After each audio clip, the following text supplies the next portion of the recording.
लेकिन आपको क्या, आप तो प्रैक्टिकल है, आप तो किसी हुस्न परी से शादी करनी है। देवर भाभी की इमोशनल ड्रामे का शिकार हो जाता है और मान जाता है शादी के लिए। ऐसे ही सब लड़की से मिलने जाते हैं और लड़की पसंद आने पर जेठानी देवर और देवरानी की शादी करवा देती है। शादी के कुछ दिनों बाद एक नंबर की गंवार। अब देखो रूपाली, मुझे जॉब के लिए देर हो रही है। एक काम कर दो, मेरा कल पहनने के लिए कुछ भी नहीं है मेरे पास। आज से ना मेरे पहनने वाले सारे कपड़े तुम धो दिया करना, ठीक है? देवरानी जो जेठानी के सारे हुक्म किसी आका की तरह माना करती, वहीं जेठानी भी अपने गेम को खुल कर खेल रही थी। शाम को, अरे बहू, मेरे लिए जरा एक कप चाय बना कर लाना।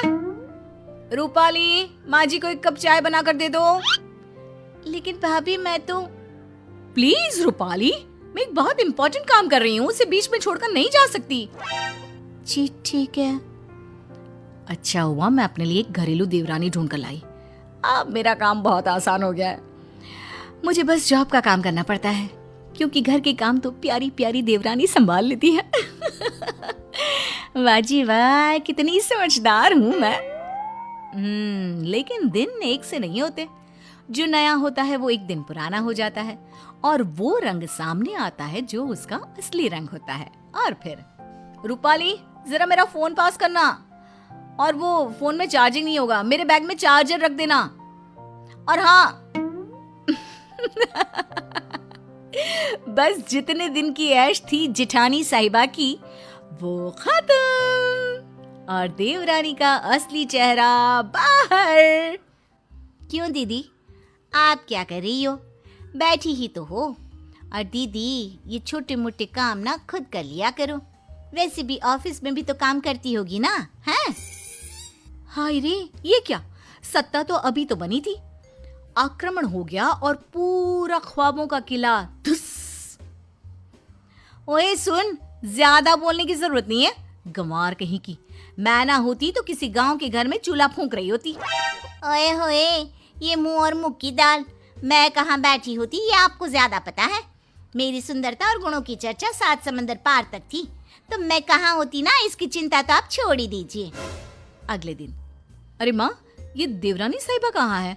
उठी नहीं है क्या अभी तक? अरे वो है कहाँ, वो तो सुबह के बस से ही गांव चली गई। और हाँ, वो बात कर ही रही थी कि सामने से जेठानी का फोन आ जाता है। सुनिए दीदी, मैं ना कुछ दिनों के लिए अपने मायके जा रही हूँ, मेरी बस का टाइम हो गया है, इसलिए मैं कपड़े और बर्तन धो कर नहीं गई हूँ, इसलिए वो काम आप ही कर लेना। और हाँ, सासू माँ का ना अच्छे से ख्याल रखना, कमाई के चक्कर में ना हवाई मत हो जाना। हाय रे, जेठानी के पैरों तले जमीन खिसक जाती है। क्यों नहीं करके गई हो? और माँ जी ने हाँ बोला था क्या जाने के लिए? और तुम्हें मुझसे पूछना चाहिए था कि जाऊं या नहीं। माना भाभी, बहुत गर्मी है, लेकिन ये क्या कि आप अपना मानसिक संतुलन ही छोड़ देती हैं। अरे बकवास करने की भी हद होती है भाभी। अच्छा, तो तुम वापस आओ, काम पूरा करो और फिर जहाँ जाना है जाओ। सास सब सुन रही थी। वो समझ जाती है कि जेठानी ने किस मकसद से देवरानी की शादी इस घर में करवाई है। फिर एक रोज जब देवरानी वापस आती है तो, माँ जी, मेरे ना होने पर लग रहा है कि नाश्ता खाना आपने सब छोड़ दिया था, कैसी पतली हो गई है इतने दिनों में। अरे कौन देगा मुझे खाना, वो तो नौकरी करती है, तू भी किसके भरोसे छोड़कर चली गई मुझे। अरे क्या करती माँ जी, माँ की तबीयत खराब थी ना तो गई थी, वरना नहीं जाती। वैसे भी ना माँ जी, भाभी को भी अब थोड़ा काम करना चाहिए, हम कौन सा उनके पैसे रखते हैं, अरे घर उनका भी तो है ना।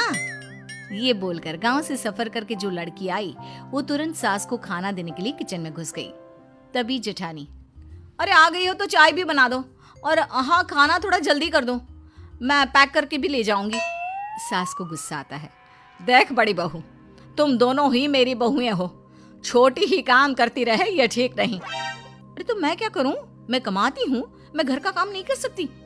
ये इस गंवार से करवाओ, वैसे भी घर के काम तो छोटे लोग ही करते हैं। तभी देवरानी आ जाती है। माँ जी, आप ना परेशान ना हो, मैंने शाम के खाने के लिए एक छुट्टी लोग जैसी नौकरानी रख ली है।